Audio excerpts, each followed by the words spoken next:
thing. I do want to start out just welcome Gene Taylor's first day at work. So great to have Gene and his son Jared's here also. So we're both getting started today, which is a good thing certainly.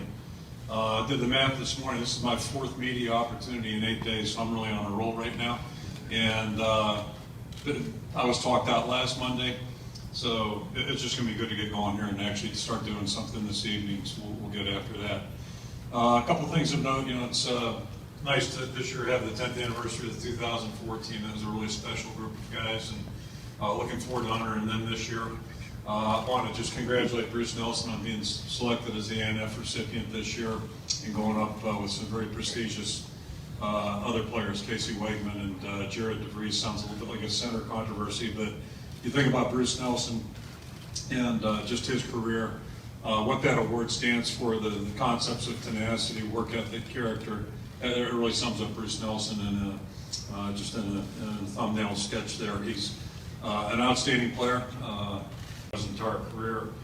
And as good as Bruce was as a player, he's a better person, and to me really representative of what the program's all about and what that award's certainly about. So I'm sure it's a very tough decision to select Bruce. There are a lot of great candidates, and it's going to be great to see Bruce recognized this season. So happy about that. And then just the other thing, this is kind of a theme this year, is just being flexible. Steve alluded to that.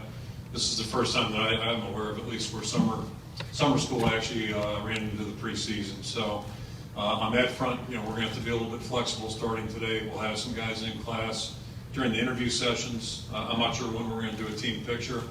It's kind of way down my list right now. We'll figure out a time here in the next couple of weeks to get that done.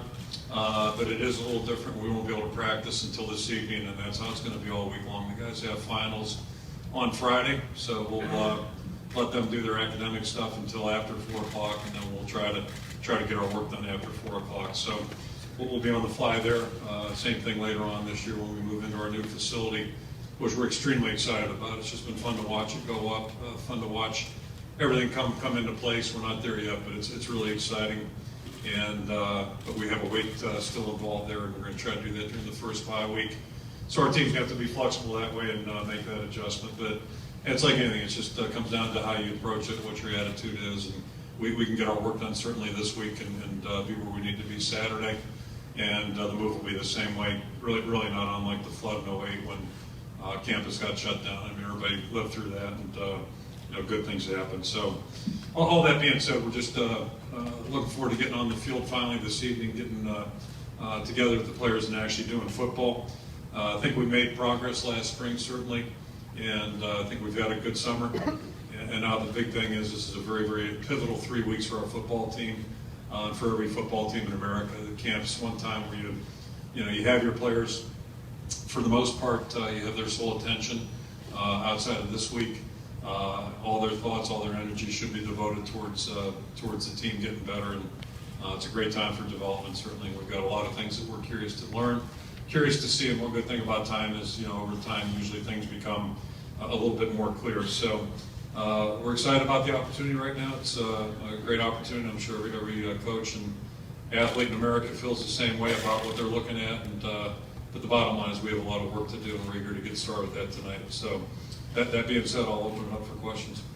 Coach, who's your field goal kicker going to be this year? That's one of the questions. If, just on the front of who our field goal kicker is, right now I have no idea.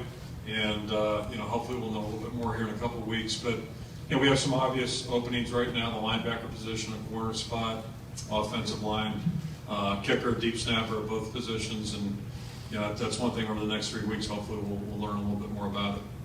You do know.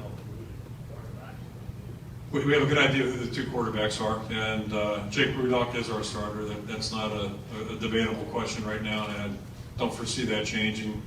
And it's the exact opposite of last year. We have two guys now that are experienced, that we have confidence in. Last year, neither guy was experienced. We had confidence, hopeful confidence in both guys, but it's a lot better after you watch the guys actually perform in competition. So happy about seeing what we saw last year, happier about the attitude both guys have. I think they continue to grow. They're both improvement driven, and we thought they were better quarterbacks in the spring than they were back in January, and banking on that being the case this coming month, that they'll continue to improve. Coach, can you go back to what Justin King did for you last year? retrospect, how amazing was that, and where do you think we can take it? You know, it's certainly questions about Desmond King. It's certainly not something that we foresaw, even in camp. We were pleased with the way he practiced and did some good things. You just never know what a guy's going to do in game competition. So for him as a true freshman to walk in there and do what he did, perform the way he did, in a very tough position, you know, it's really admirable of him, and hopefully he'll continue to improve too. That's one good thing about young players. All players have a chance to improve. Younger guys can, I think, make more strides. And then, right, piggybacking on that, I think that's one of the neat things about camp. You know, you hope that there are some good stories that will emerge. Be it older guys, it might be a senior, it might be a guy that's in his second year, or it might be a true freshman. And those are things that we'll try to, you know, really keep a keen eye out for as the camp goes on. Do you limit your running back touches at all? Are we going to, I'm sorry? Limit your running back touches or more? Yeah, I think the challenge for us there, and it's a little bit like the quarterback deal. 2 years ago, we didn't know if we had a Big Ten running back on our roster. Right now, I think we have 4 guys that we can put in a game and have confidence in. So I think that the challenge for us in that regard right now is to, really figure out what the smartest way to use those guys would be during the course of the season. First and foremost, hoping we can keep them healthy and have that option, have 4 options in each game. Plus, we have a couple young guys coming up that we're eager to see more of this camp. And then, as I said in Chicago, I think probably you start with Mark Weissman. You know, Mark, I think, is a really good runner and a really good football player. But you know, it'd be really better for us if we could have him fresh in the fourth quarter of every game, plus the fourth quarter of the season. And you know, we got to be careful about that. So I think the challenge right now is try to utilize everybody's skills to the best way possible. And also, hopefully, make it a combination that's going to be good for our entire team. And it's nice to have some choices and options. Tight end position. I'm sorry, we're coming back. I was just going to ask you, you have 2 quarterbacks with different styles. Do you think, when you look at other teams or playing, do you think each quarterback should fare better against a certain team because of their style? Yeah, questions about quarterbacks. I'm not sure I envision it week to week that way, but yeah, CJ is a little bit different and offers a couple different things to his repertoire maybe that Jake does. So that's something we'll evaluate over the next 3 weeks, and we're going to, if we get a competitive edge, then we're going to try to utilize that. If not, we won't. But that's something we've kicked around the ideas during the out of season, and we'll see what happens over the next 3 weeks or so. But you know, if we can find a way to maybe get a competitive edge, make it a little tougher for opponents to prepare, that'd be a good thing. You talk about running back. What about receivers? Do you have a core of them? Yeah, I think we're healthier than we've been in the last couple of years. Certainly our depth is a little bit better at the receiver position. I think the competition's better, which makes everybody better. Camonte's our most experienced guy. I thought Devon really grew last year. Jake Hillier grew a lot. Matt Vandenberg did a nice job as a true freshman. Hopefully we'll get Damon Paul back very quickly.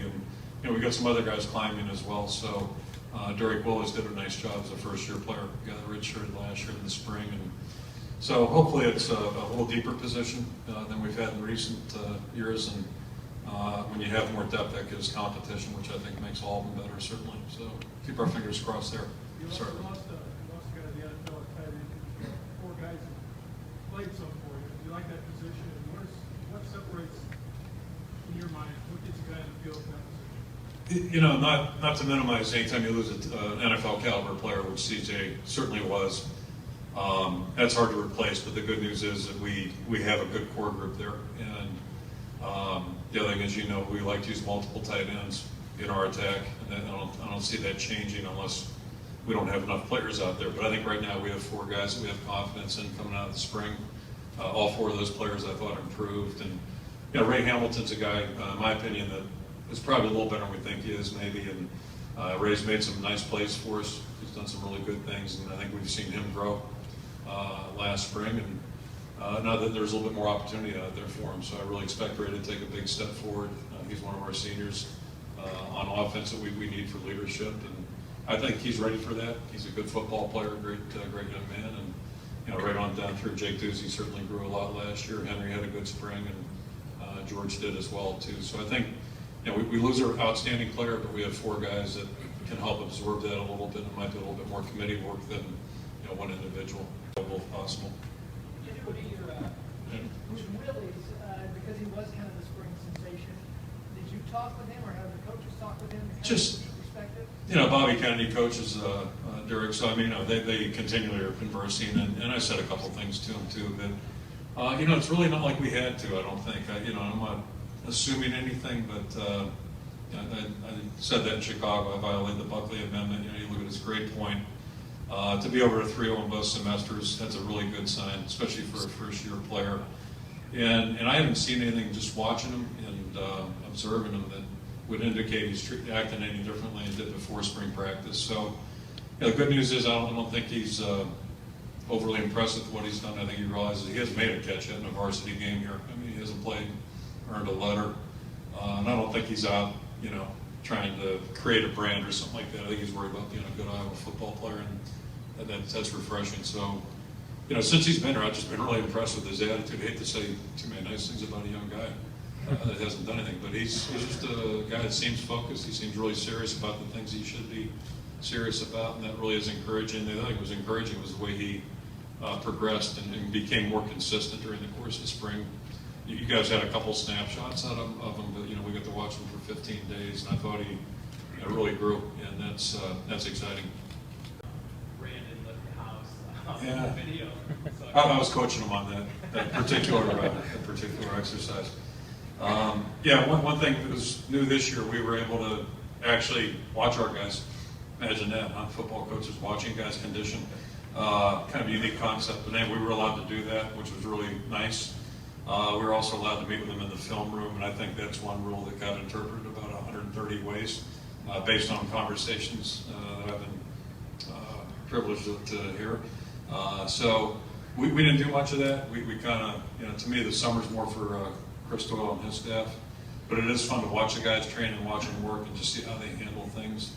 And I'm really pleased with the physical part. I think's been really good. I think the mental part right now, we've got a ways to go, and that's we're in shape right now to start practice. That part's great. And now we got to get in football shape, but we also have to keep growing. In terms of our mental toughness, and chemistry, teamwork, all those kinds of things. We got a lot of work to do. what gives you the confidence in putting all these ability type stuff? Some guys just make you feel good, and two springs ago, if you'd asked me about Q, I would have said had some concerns because he just kind of was doing okay out there, and okay is not good enough for a guy that's going to be playing middle linebacker. So to the point where I'm not sure where we're at here. One of those deals, and then he really flipped it around. That was going into 2 springs ago. Then 2 springs ago, boy, he just took off. I mean, and it's interesting in coaching. It's probably the same in education, but people have different points where they just kind of get ignited a little bit. And I don't know what Pat Anger went through the same thing. To draw an analogy. So when you see that light come on or the switch flip a little bit, it's fun, and that's what we've seen now from two different springs from Q. I think last year, had he not been behind 3 very good players, he would have played very well. I'm very confident in saying that.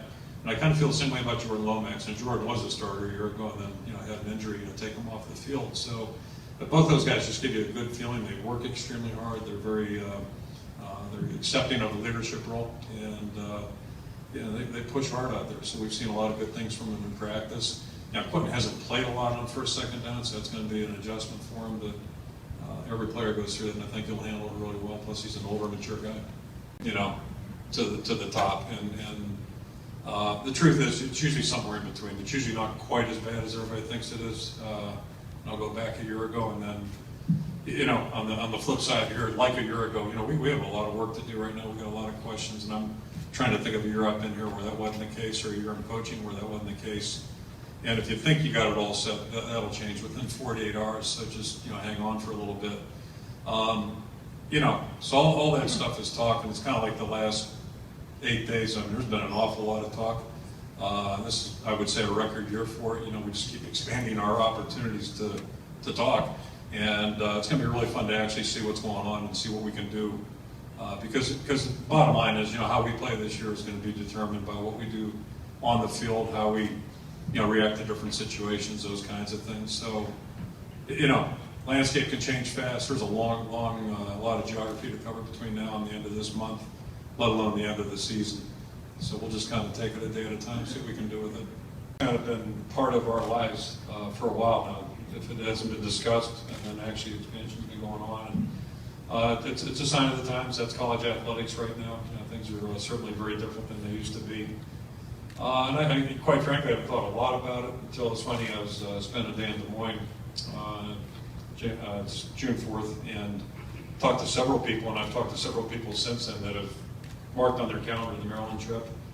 And it's kind of curious to me, and what I learned was that, this is a historic thing.